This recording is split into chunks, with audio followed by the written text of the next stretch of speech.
பொதுக்கூட்டம். இப்பொதுக்கூட்டத்திற்கு சிறப்பு ஆட்டை வரவேற்கின்ற திரு திருச்சி சிவா எம்ஏ ஆற்றுவதற்காக வருகின்றிருக்கின்றார்கள். ஆட்சி பொறுப்பேற்று 4 ஆண்டுகள் முடிந்துவிட்டன. ஆனால் ஒரு ஆட்சியினுடைய வெற்றி என்பது அந்த 4 ஆண்டு காலத்திலே மக்களிடத்திலே எந்த விதமான வெறுப்பு அலையும் இல்லாமல் ஆதரவு அலையோடு ஒரு ஆட்சியை நடத்திட்டு செல்ல வேண்டும். அப்படிப்பட்ட ஆதரவு அலையோடு ஆட்சியை நடத்தி செல்லுகிற ஒரு முதலமைச்சர் தான் நம்முடைய மாண்புமிகு தமிழ்நாடு முதலமைச்சர் அவர்கள். இன்றைக்கு அவர் கொண்டு வந்திருக்கிற திட்டங்கள் அத்தனையும் நேரடியாக மக்களுக்கு பயன் பெறக்கூடிய திட்டங்கள். நீங்கள் நன்றாக எண்ணி பாருங்கள். 2021 மே 7ஆம் தேதிக்கு முன்னர் அரசு பஸ்களிலே உங்களுக்கு கட்டணமில்லாத பேருந்து வசதி இருந்ததா? இன்றைக்கு மகளிர் விடியல் பயணம் என்கின்ற அந்த பயணத்தை தலைவர் கலைஞருடைய பெயராலே தந்து இன்றைக்கு நீங்கள் அத்தனை பேரும் அரசு பேருந்து நகர பேருந்துகளிலே கட்டணம் இல்லாமல் எந்த ஊருக்கு செல்லுகின்ற அந்த உரிமையை அந்த பேருந்தினுடைய உரிமையாளராக உங்களை ஆக்கி தந்திருப்பவர் நம்முடைய மாண்புமிகு தமிழ்நாடு முதலமைச்சர். இது எந்த காலத்திலாவது எந்த மாநிலத்திலாவது நடந்திருக்கா? அதன் மூலமாக ஒரு சகோதரிக்கு மாதம் ஒன்றுக்கு குறைந்தபட்சம் 1000 ரூபாய் மிச்சம் கிடைக்கிறது. உண்மையா இல்லையா? நாங்கள் பழனிசாமியை போல பொய் பேசுகிறவங்க இல்லை, உண்மை பேசுகின்றவர்கள். எனவே எண்ணி பாருங்கள். அதை போல மகளிர் உரிமை தொகையாக 1000 ரூபாய் உங்கள் கைகளிலே கிடைக்கிறதா இல்லையா? அது டைரக்டா உங்க அக்கௌண்ட்டுக்கு வருது, இடைத்தரகர்கள் கிடையாது. அதை போல உங்களுடைய மகனோ மகளோ அரசு பள்ளிகளை படித்து விட்டு உயர்கல்வி படிக்கின்ற பொழுது புதுமை பெண் திட்டத்திலோ தமிழ் புதல்வன் திட்டத்திலோ உங்களுக்கு மாதம் 1000 ரூபாய் அவர்கள் கையிலே கிடைக்கிறதா இல்லையா? என்றைக்குமே மகளிர் சுய உதவி குழுக்களுக்கு புத்துயிர் தருகிற அரசு நம்முடைய மாண்புமிகு தலைவர் தளபதியினுடைய அரசு, அதை போல தலைவர் கலைஞருடைய அரசு கொண்டு வரப்பட்டதுதான் மகளிர் சுய உதவி குழுக்கள்.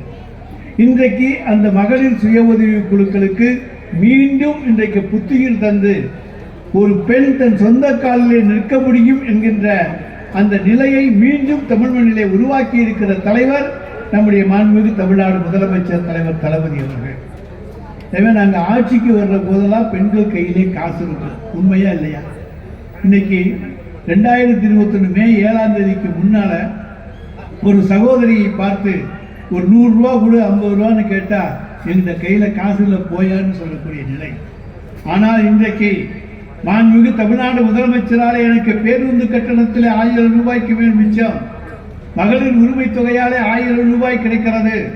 என்னுடைய மகனுக்கோ நான் கல்லூரிக்கு செல்வதற்காக பணம் கட்ட வேண்டியதில்லை. எனவே இப்படிப்பட்ட சூழ்நிலைகளாலே என்னிடத்திலே கையிலே பணம் இருக்கிறது. இந்தாருங்கள் என்று தன் கணவனுக்கு 100 200 500 தேவைப்படுகிற பொழுது ஒரு பெண் கொடுக்கக்கூடிய சூழ்நிலையை இன்றைக்கு உருவாக்கி வைத்திருக்கிற அரசு தலைவர் தளபதியுடைய அரசு.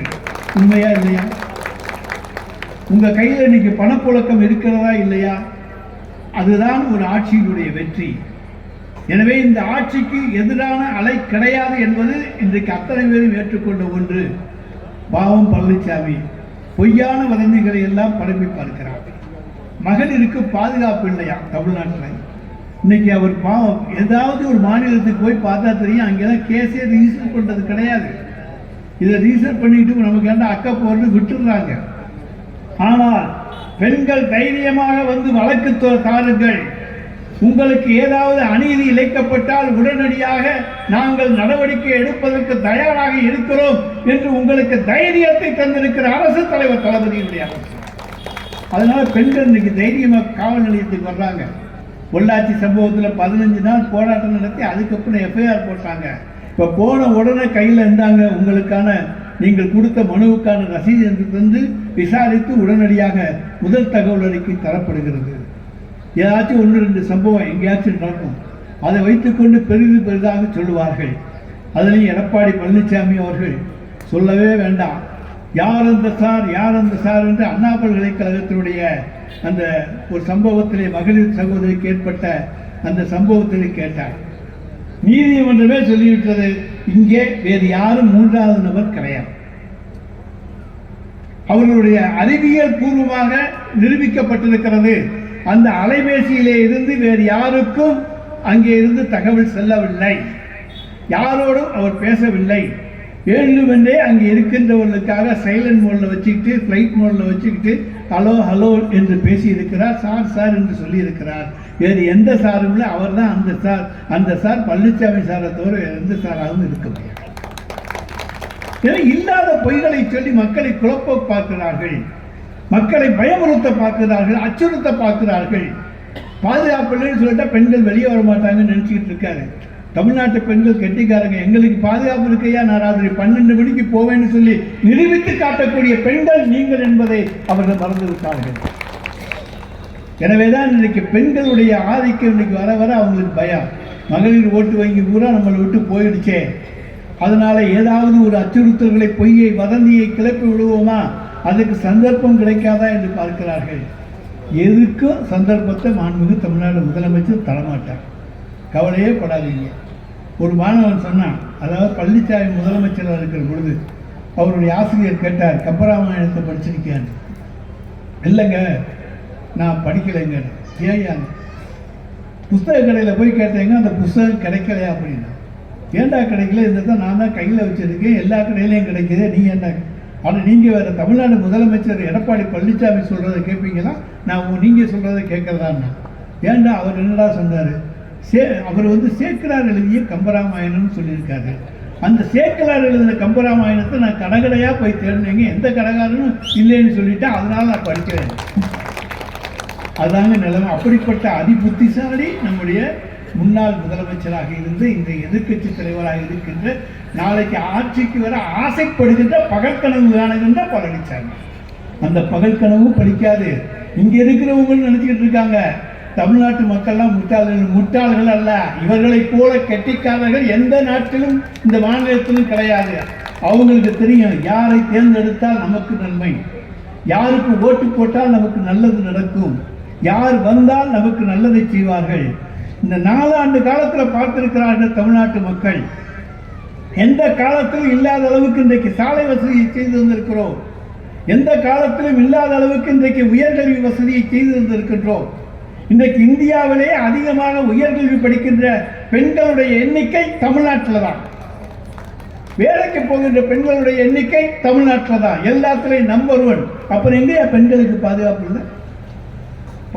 காலேஜுக்கு போனாலும் நம்பர் 1 இந்தியாவில், வேலைக்கு போனாலும் நம்பர் 1 இந்தியாவில். அப்புறம் இந்தியாவில் பெண்களுக்கு பாதுகாப்பான மாநிலம் தமிழ்நாட்டை தவிர வேறு எந்த மாநிலம் சொல்லுங்க? இதை விட சிறப்பான மாநிலம் எங்கேயாச்சும் இருக்குன்னு யாராவது சொல்லிக்காமீங்க. உதாரணத்துக்கு சொல்றாங்க இங்கே பாதுகாப்பு இல்லைன்னு. இதை விட பாதுகாப்பு எங்கே இருக்கிறது என்று உங்களாலே சுட்டி காண்பிக்க முடியுமா? முடியாது, கிடையாது. எனவே மக்களை இன்றைக்கு பாதுகாக்கின்ற அரசாக இந்த அரசு இருக்கின்றது. எனவே அப்படிப்பட்ட ஆட்சியைத்தான் மாண்புமிகு தமிழ்நாடு முதலமைச்சர்கள் தந்து கொண்டிருக்கிறார்கள். ஆதரவு அலை தான் எங்களுக்கு இருக்கிறது தவிர எதிர்ப்பு அலைக்கு இடம் கொடுக்காத ஆட்சி இந்த ஆட்சி என்பதை மறந்து விடாதீர்கள். எனவே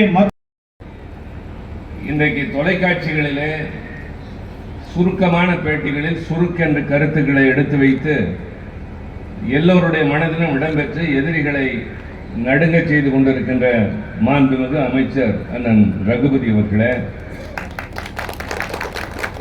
கழக மருத்துவர் அணியினுடைய துணை செயலாளர் ரகு அண்ணாமலை அவர்களே,